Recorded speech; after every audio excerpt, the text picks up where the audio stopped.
Hello students, जय Shri Krishna ji. 9th class chapter 3 आपका complete हो गया है और जो कुछ रह गया है वो अगले 5 से 4 मिनट में कंप्लीट हो जाएगा। चैप्टर 3 मैंने आपको बताया था फार्मूले कैलकुलेट करना। बच्चों उसकी प्रैक्टिस बहुत अच्छे से कर लेना। शाम को मैं आपसे उसमें से कुछ पूछने वाला हूँ और फार्मूले कैलकुलेशन के लिए, फार्मूले प्रोड्यूस करने के लिए आपको सभी चीज़ों की वैलेंसी अच्छे से पता होनी चाहिए। वैलेंसी वाली टेबल अगर आप 3 से 4 बार रिवाइज कर लेंगे ना, और पीछे जो मोनो एटॉमिक मॉलिक्यूल्स हैं जैसे कि सल्फेट है, कार्बोनेट है, नाइट्रेट है, फास्फेट है, इनके फार्मूले, इनकी वैलेंसियाँ, ये चीज़ें अगर आपको याद हो जाएगी तो आपके जो फार्मूले बनाने हैं वो ज़रूरत से ज़्यादा आपको इजी हो जाएंगे। आपका chapter number 3 atoms and molecules में ये पार्ट 3 मुझे बनाना पड़ रहा है। कोई ऐसी बात नहीं है। इसमें बस 2 लाइनें बची हुई हैं, बहुत ज़्यादा कुछ बचा ही नहीं हुआ, ये मानिए। और वो 2 लाइनों में आपका, अच्छा जी, how to calculate molar mass. पहले तो मोलर मास किसे कहते हैं? The mass of molar mass is the sum of atomic mass of the all atoms present in one molecule. एक मॉलिक्यूल है, किसी भी चीज़ का है, उस मॉलिक्यूल में कितने एटम हैं, कौन कौन से मेटल के हैं, कौन कौन से नॉन मेटल के हैं, सभी के एटम के अनुसार एटॉमिक मास को कैलकुलेट करके उनका जो टोटल सम होगा that is called molar mass, molecular mass. Molar mass और मॉलिक्यूलर मास एक ही बात हो गई। जैसे कि हमें कैलकुलेट करना है मोलर मास किसका, सोडियम। क्या नाम है इसको बताइए? ये सोडियम है और CO3 क्या होता है? कार्बोनेट होता है, सोडियम कार्बोनेट। ये आपका वॉशिंग सोडा है, वॉशिंग सोडा। ठीक है, 10th में जाकर आप पढ़ेंगे, कोई बात नहीं। तो मोलर मास हमें कैलकुलेट करना है और मोलर मास को कैलकुलेट करने के लिए हम एक छोटी सी टेबल बना लेते हैं। इस टाइप की टेबल आप बना लेंगे जिसमें आप टाइप्स ऑफ एटम लिखेंगे, एक नंबर ऑफ एटम्स लिखेंगे, एक एटॉमिक मास लिखेंगे, एक टोटल एटॉमिक मास लिखेंगे। Na, इसमें 3 तरह के एटम हो गए, Na हो गया, एक C हो गया, एक O हो गया, और कोई सा नहीं है। ठीक है, इसमें से किसी भी चीज़ का जो फार्मूला है उसमें से ये जो चीज़ें हम कैलकुलेट कर लेंगे कि Na, इसमें Na के C कितने हैं? 2 मॉलिक्यूल है। N नाइट्रोजन कितने हैं? बाहर 2 हैं तो 2 मॉलिक्यूल है। ऑक्सीजन कितने? 3 2 6 मॉलिक्यूल है। ठीक है, ऐसे आप इसका भी atomic mass, molar mass calculate कर लेंगे। तो ये आपको एक तरह से होमवर्क मिल गया। ठीक है, इनके मोलर मास आपको कैलकुलेट करने हैं। चलो, होमवर्क तो जब मिलेगा तो पहले क्लास वर्क में देख लेते हैं, और ये आपको समझ में आना चाहिए। तो Na के कितने? 2 मॉलिक्यूल हैं, Ca के कितने? 1 मॉलिक्यूल है, O के कितने? 3 मॉलिक्यूल हैं। Na का एटॉमिक मास 23 होता है, तो 23 इंटू 2 मॉलिक्यूल है तो 46। 1 इंटू 12 कितना हो गया? 12। 3 इंटू 46 16 कितना हो गया? 48।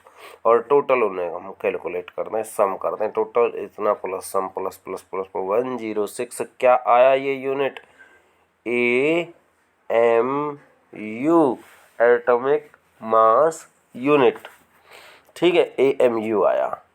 ठीक है, 106 AMU आया।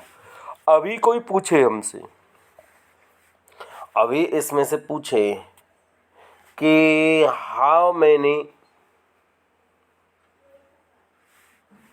अभी कोई पूछे इसी में से कि 53 ग्राम Na2CO3 में कितने मोल होंगे?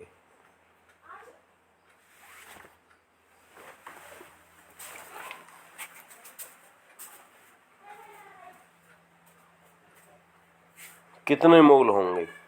तो 106 ग्राम में होंगे कितने? 1 मोल।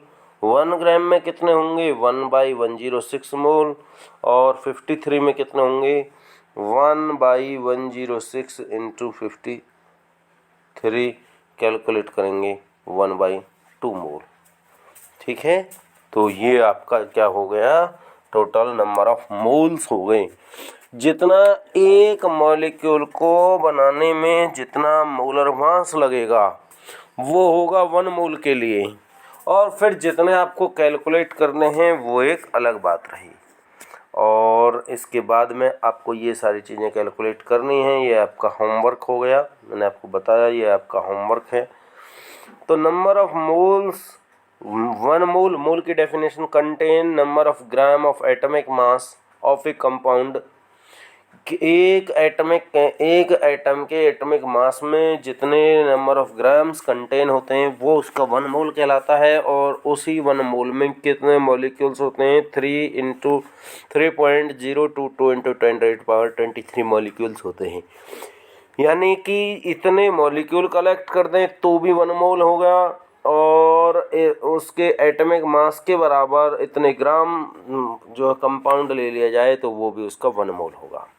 अच्छा, एक ये जो रेशो है, ये जो लाइन है, ये जो स्ट्रेंथ है, ये स्पेशल रेशो है, इसको एक स्पेशल नाम देते हैं एवोगैड्रो नंबर, DRO नंबर। ठीक है ना, एवोगैड्रो नंबर हम देते हैं इसको, एवोगैड्रो नंबर। ये एग्जाम्पल 3.3 ये मैं आपको अभी बुक में से शो कराने वाला हूँ। ठीक है, ये आपको कैलकुलेट करना था बुक में से, तो ये आपकी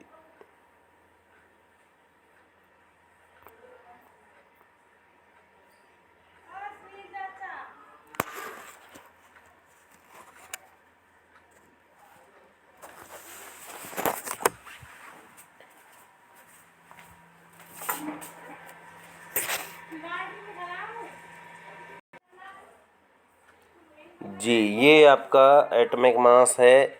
आपको कैलकुलेट करना है, क्या कैलकुलेट करना है ये आप देख लीजिए। 52 ग्राम हीलियम में कितने मोल होंगे, इतने नंबर ऑफ एटम्स में कितने मोल होंगे हीलियम के। तो ये आपको कैलकुलेट करना है। इसका एटॉमिक मास कितना होता है हीलियम का, 4 हो गया। 52 ग्राम में है तो 52/4 हो गया, सिंपल सी बात हो गई, 52/4 हो गया, बिल्कुल उसमें कोई दिक्कत नहीं है। तो कितना 13 मोल हो गए।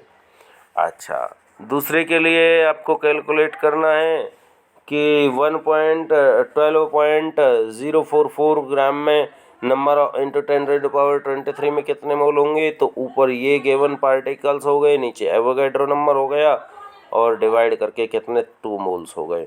तो इस तरह से इसके ये छोटे छोटे से न्यूमेरिकल्स होते हैं बच्चों। इसमें और भी न्यूमेरिकल पीछे आपको दे रखे हैं। और देखिए, दूसरे चैप्टर को इसके साथ जोड़ना थोड़ा ठीक सा नहीं है, और अगर हमारी जो वीडियो क्लास होगी उसमें तो शायद ये जोड़ना ही पड़ेगा, क्योंकि इतने देर में आपका वो कंप्लीट होगा ही नहीं। ऑब्वियसली बात है, इसमें हार्डली 8 मिनट आपको ये लगे।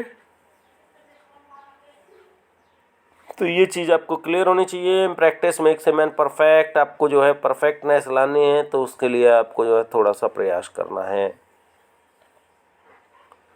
ठीक है भाई, थैंक्स ए लॉट। जय श्री कृष्ण।